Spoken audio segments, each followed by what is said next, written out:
Hello friend Jyotika मिक्सवाइटर मैं ज्योतिका आपलोक सकलोके स्वागतम जनाइছো आशा करिছো आपलोक भाले आछे फ्रेंड्स जोतो भिडिओत आपलोকক मुकुटार लेसेरे खूब धुनिया डिजाइन কৰা এজো কাপোৰ দেখুৱাইছিলো आपलोके भिडिओটো চাই खूब ধুনিয়াকৈ মৰম দিছে তাৰ বাবে অশেষ ধন্যবাদ জনাইছো এই भिडिओটোৰ যোগেদি আজি फ्रेंड्स এয়া দেখিছেনে এয়া হৈছে সিলভাৰ লেস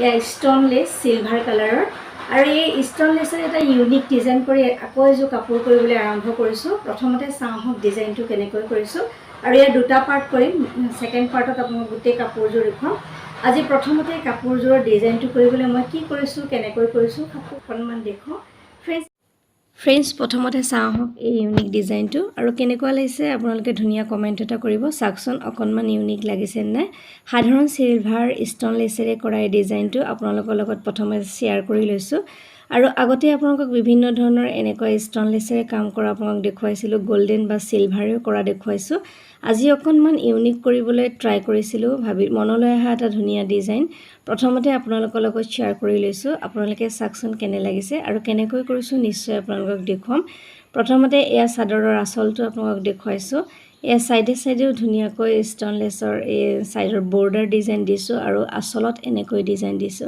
আৰু এখিনি কৰিবৰ কাৰণে এয়া সিলভাৰ এ দেখিছে বজাৰত এনেকৈ কিনিবলৈ পায় আৰু ইয়াৰ পৰা এখন কেচিৰ সহায়ত লৈছো এজোৰ হ্যান্ডমেড মিক্স পাটৰ কাপোৰ আৰু তাতে কৰিম ডিজাইনটো আৰু এই চাৰিচুকীয়া স্টোন লেসখিনিৰ পৰা মই কাট কৰি ফুলৰ পাহিৰ দৰে উলিয়াই লৈছিলো আৰু এয়া চাওক প্ৰথমতে যেতিয়া ডিজাইনটো মনলৈ আনিব হয় তেতিয়া অকনমান মাথা মাৰিব লগা হয় বা এটা ডিজাইন আগবঢ়াই আনিবৰ কাৰণে বহুত চিন্তা কৰিব লগা হয় আৰু এই ডিজাইনটো মই তেনেকৈ ভাবি পেলাই উলিওৱা এটা ডিজাইন কাৰো পৰা লোৱা নহয় আৰু এই ডিজাইনটো এনেকৈ চাওক কাট কৰি পেলাই ফুলৰ পাহিসমূহ বা পাতসমূহ এনেকৈ মই ভাবি পেলাই উলিয়াই লৈছিলো আৰু এনেকৈ ভাবি মানে যেনেকৈ ভাবিলো তেনেকৈ কৰি দেখুৱালো আৰু এই গুটেই ডিজাইনটোৱে সম্পূৰ্ণ কাপোৰজোৰ নিশ্চয় কৰিম প্ৰথমতে মই ডিজাইনটো যেহেতু কিছু চিন্তা কৰি উলিয়াব লগা হৈছিল ভাবিলো দুটা পাৰ্টত কাপোৰজোৰ কৰো প্ৰথমতে ডিজাইনটো কেনেকৈ কৰিলো সবিশেষ আপোনালোকক দেখুৱাইলো পিছৰ পাৰ্টত নিশ্চয় মই আৰু ইউনিক কি কৰিব পাৰো হেখিনি দেখুৱাম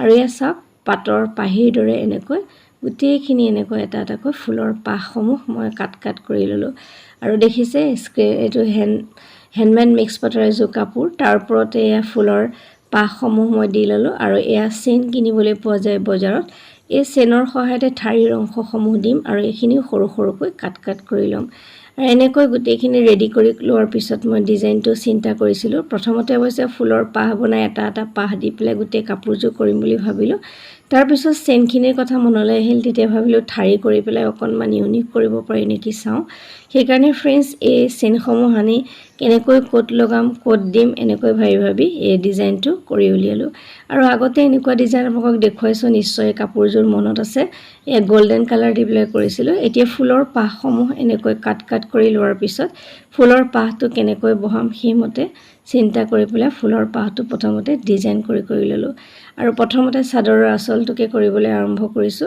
ভাবিলো এনেকৈ কৰি চাওচোন নিশ্চয় ভাল লাগা হ'ব এনেকৈ फ्रेंड्स ফুলৰ পাহসমূহ এনেকৈ পাৰি লৈছিলো আৰু পাৰি লৈ পেলাই ডিজাইনটো মই ট্ৰাই কৰি চাই লৈছিলো তাৰ পিছতহে প্ৰথমতে তললৈ ঠাৰি অংশ দিম বুলি ভাবিলো তাৰ পিছত ওপৰলৈ আকৌ ডিজাইন কৰিলো এনেকৈ প্ৰথমতে পাহখিনি পাৰি ললো আৰু ধুনিয়া লগা হৈছিল আৰু ইয়াৰ পৰা বহুত ধুনিয়া ডিজাইন মনলৈ আহিছে এতিয়া প্ৰথমতে একদম সিম্পল কৰি চাও বুলি এই কাপোৰজোৰ প্ৰথমতে কৰিবলৈ ললো আৰু দেখিছে মাজত এয়া প্ৰথমতে ৰেড কালাৰ ষ্টন লগাম বুলি ভাবিছিলো তাৰ পিছত এটো কালাৰে এয়া ডাঙৰ আছিল এয়া চাক পাথৰ আছিল আৰু এখিনি মাজে লগাই দিম বুলি ভাবিছো ফুলৰ পাহসমূহৰ মাজে আৰু এটোৰ আঠাৰ সহায়তে মই লগাম আপোনালোকে জানি আঠাটোৰ সহায়ত মই কাম কৰি আছো বহুত দিনৰ পৰা আপোনালোকে দেখিছে আৰু এঠাটো খুব ভাল হৈছে আজিলৈকে আঠাটো এৰাই যোৱা নাই বহুতে খুধে সেইকাৰণে মই দেখুৱাই দিছো আৰু এখিনি মানে মই 7000 দিও কৰিছো আগতে এনেকুৱা কিন্তু এটো দিও কৰিলে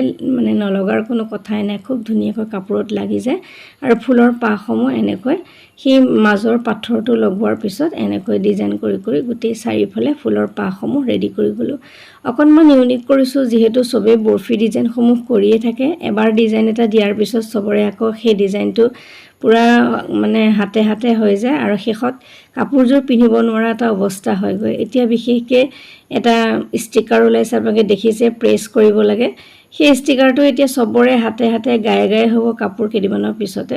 তাৰপিছত তাৰ আগত আছিল লেচৰ ডিজাইনৰ কাপোৰ। প্ৰত্যেকগৰাকী মানে মহিলাই যেতিয়া সেই কাপোৰখিনি কৰিবলৈ ল'লে লাহে লাহে লাহে লাহে তাৰ ডিমাণ্ডটো কমি আহিছে আৰু সকলোৱে যিহেতু কৰিবও পাৰে, আমাৰ বিক্ৰী কমি গৈছে বা আমি তেনেকুৱা ধৰণৰ নিজে পিন্ধিবৰ কাৰণেহে কাম কৰি আছোঁ বৰ্তমান। যিহেতু সকলোৱে জানেই, দেখাই দি আছোঁ আৰু বহুতে নিজেও জানো বুলি কয়, কিন্তু এনেকৈ বহু দিনৰ পৰা আমি কাম কৰি আহিছোঁ, দেখাই আছোঁ। আজি ইউনিক ডিজাইনটো দেখালোঁ। অকণমান মেহনত কৰি অলপমান ইউনিক কৰিব পাৰিলে অৱশ্যে পিন্ধিবলৈ মন যায়। তেনেকৈ স্ক্ৰীণ প্ৰিণ্টিঙতো মই আপোনালোকে দেখিছে, স্ক্ৰীণ প্ৰিণ্টিঙৰ ডিজাইনসমূহ চবৰে গায়ে গায়ে, সেইকাৰণে স্ক্ৰীণ প্ৰিণ্টিঙৰ ওপৰতো ইউনিক কৰি পেলাই আকৌ তাত নতুন লুকছ দি কেইবাযোৰো কাপোৰ মই কৰি উলিয়াইছোঁ। ঠিক সেইদৰে সদায় এটা ইউনিক দিবলৈ ট্ৰাই কৰিয়ে আহিছোঁ। এনেকৈ ভাবিছোঁ এইযোৰ কাপোৰো চিলভাৰ এই লেচসমূহেৰে বেলেগ বেলেগ কাট কৰি কৰি ডিজাইন দিব পাৰি নেকি চাওঁচোন। আৰু এটা ডিজাইন দি দিয়াৰ লগে লগে মানে বহুতৰে গায়ে গায়ে একেই ডিজাইন হ'লে পিন্ধিবলৈও ভাল নালাগে। সেইকাৰণে ফ্ৰেণ্ডছ, সদায় মই ভাবি থাকোঁ বেলেগ বেলেগ ডিজাইন কৰি দিলে তেতিয়া মানে অলপ ইউনিক লাগিব, দেখিও ভাল লাগিব আৰু এটা নতুনত্ব আহে যিকোনো। আৰু একে একে ডিজাইনসমূহ পিন্ধিবলৈও ভাল নালাগে। সেইকাৰণে আচলতে এতিয়া ফেব্ৰিকৰ ওপৰতে কাম কিছুমান কৰিম বুলি ভাবিছোঁ। আৰু এটা এনেকুৱা লেচৰ কামখিনি কৰিলে আপোনালোকে ভাল পায় যিহেতু, সেইকাৰণে মাজে মাজে লেচ বা মুকুতা লেচেৰে কৰা কামসমূহ আপোনাক দেখুৱাই থাকোঁ। বেলেগ বেলেগ ডিজাইনৰ কামসমূহ কৰিবলৈ ট্ৰাই কৰিয়ে আহিছোঁ আৰু সদায় কৰি যাম। আৰু ইয়াত চাওক, ঠাৰি অংশসমূহ এনেকৈ দিলোঁ, দিয়াৰ পিছত ইয়াতে ফুলৰ মানে পাতৰ অংশসমূহো কাট কৰি দিম সেই মানে লেচডালৰ সহায়তে। এইটো ওপৰ ছাইড কৰি দিছোঁ ঠাৰিডাল, এইটো তল ছাইডে ঘূৰি আছে চাদৰখন। আপোনালোকক দেখুৱাম পিছত, দেখিব আপোনালোকে। তললৈ দিয়া নাই, ওপৰলৈহে দিছোঁ। আৰু এতিয়া চেইনডাল ঠাৰিৰ অংশত লাহে লাহে লগাই দিম। এনেকৈ ফ্ৰেণ্ডছ চেইনকেইডাল ঠাৰি আকাৰে লগাই পেলাই তাত সৰু সৰুকৈ পাত কাট কৰি পেলাই পাতৰ ডিজাইনৰ দৰে কাটি পেলাই পাতো লগাই লগাই দিছোঁ। আৰু সেই একেটা পদ্ধতিৰে কৰিছোঁ। ফুলৰ পাহিটো যেনেকৈ কাটিছোঁ তেনেকৈ পাতৰ ডিজাইনটো তেনেকৈ কাটি কাটি দিছোঁ। আৰু কাটি কাটি দিয়াৰ ফলত ধুনীয়া ধুনীয়া ডিজাইন যে কৰিব পাৰিম তাকো মনলৈ আহিছে। নিশ্চয় আপোনালোকক দেখুৱাই যাম কি কি কৰিব পাৰোঁ। আৰু সদায় বেলেগ বেলেগ কৰিলে ভাল লাগে নহয়নে? আৰু এইটো একদম চিম্পলতে চিম্পল ডিজাইন, যিহেতু কাপোৰযোৰ কালাৰটোৰ লগত আচলতে সোণালী ৰংটো বেছি জিলিকিলেহেঁতেন, হোৱাইটো জিলিকিব বুলি ভাবিছোঁ। আৰু বেছি হেভিকৈ নকৰোঁ, এইযোৰ চিম্পলকৈ কৰিম। সম্পূৰ্ণ কাপোৰযোৰ নিশ্চয় পিছৰটো ভিডিঅ'ত দেখুৱাম আপোনালোকক, মানে কৈছোঁহে নিশ্চয়। আৰু এইযোৰ কাপোৰৰ এই ডিজাইনটো আপোনালোকৰ লগত শ্বেয়াৰ কৰিলোঁ। আপোনালোকে ডিজাইনটো কেনে পাইছে ধুনীয়া কমেণ্ট কৰিব। আৰু ইউনিক হৈছেনে নাই আপোনালোকে জনাবলৈ নাপাহৰিব। ক'ৰ পৰা চাই আছে তাকো জনাব। এইদৰে ফ্ৰেণ্ডছ গোটেই মানে চাইডে চাইডে বৰ্ডাৰ ডিজাইন কৰি এনেকৈ কৰিব পাৰিলোহেঁতেন, কিন্তু বহুত বেছি কাটিব লাগিব আৰু ইমান কাটাৰ ধৈৰ্যও নাথাকে। আৰু বহুত বেছি ইয়াতে এয়া লাগিব, দামো আছে অৱশ্যে। এইবিলাক ষ্টন লেচবিলাকৰ দাম আছে। আৰু ইমান বেছি হেভিকৈ খৰচ কৰাৰ পিছত আপোনালোকক সেই মানে মূল্যটো দিবও নিবিচাৰিব কোনোবাই যদি লয়। আৰু যদি কোনোবাই দিবলৈ বিচাৰে তেতিয়া নিশ্চয় গোটেই বৰ্ডাৰ ডিজাইন কৰি আনি পেলাই কৰি দিব পাৰি। জাষ্ট মই আজি আপোনালোকক ডিজাইন দেখুৱাইছোঁ, এনেকৈও যে ডিজাইন কৰি ধুনীয়াকৈ কাপোৰ কৰিব পাৰি, এনেকৈও যে এই লেচটোৰে এটা ধুনীয়া ডিজাইন কৰিব পাৰি, তাকেহে আচলতে আপোনালোকক শ্বেয়াৰ কৰিবৰ কাৰণে ভিডিঅ'টো আগবঢ়ালোঁ। ফ্ৰেণ্ডছ, এনেকৈ লতাখিনি মানে বিশেষকৈ ঠাৰি অংশখিনি এনেকৈ ষ্টন যিডাল চেইন সেইডাল মই এনেকৈ লগাই দিছোঁ। আৰু দেখিবলৈও ধুনীয়া লগা হৈছে। এনেকৈ পাতৰ অংশসমূহো কাট কৰি দিছোঁ। আৰু মাজে মাজে ভাবিলোঁ এটা ইয়াতে চাওক এনেকৈ চিম্পলকৈ হৈ গ'ল। এতিয়া বেছি চিম্পল লগাৰ কাৰণে মই ভাবিলোঁ এয়া পেকেট কিনিবলৈ পোৱা যায় বজাৰত। আৰু এই পেকেটৰ পৰা এই ৰেড কালাৰ পাথৰসমূহ এটা এটাকৈ মাজত লগাই দিছিলোঁ। মাজৰ যিখিনি খালী অংশ তাত এনেকৈ চাৰিচকীয়াকৈ কাট কৰি এটা এটা লগাই দিলোঁ। লগাই দিয়াৰ পিছত এটা এটা এয়া ৰেড কালাৰ পাথৰ এটা এটা ধুনীয়াকৈ ফুলৰ পাহসমূহ আৰু মাজে মাজে ধুনীয়াকৈ লগাই দিয়া হৈছে আঠাৰ সহায়ত। এতিয়া দেখিবলৈ আৰু অকণ ইউনিক হৈছে আৰু ধুনীয়া লগা হৈছে। কেঁচা হৈ থকাৰ কাৰণে বগা বগাখিনি দেখা পাই আছে, যিহেতু আঠা লগাই জাষ্ট থৈছোঁহে। যেতিয়া শুকাব তেতিয়া নিশ্চয় ফাইনেল লুকটো আপোনাক দেখুৱাম। আৰু এনেকৈ গোটেই ডিজাইনটো কমপ্লিট কৰিলোঁ। চাওকচোন ফ্ৰেণ্ডছ, এটা ইউনিক লাগিছে নহয়নে?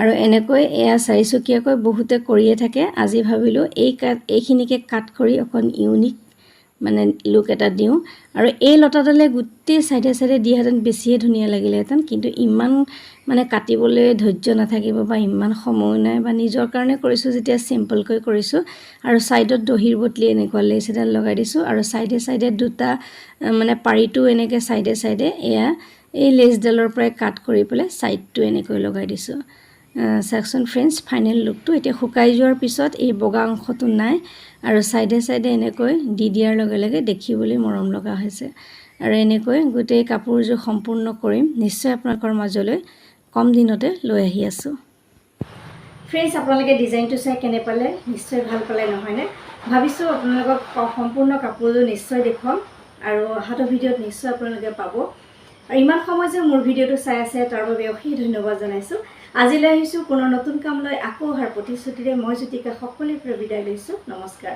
সকলো সুস্থ থাকক ভালে থাকক তাৰে কামনা কৰিছোঁ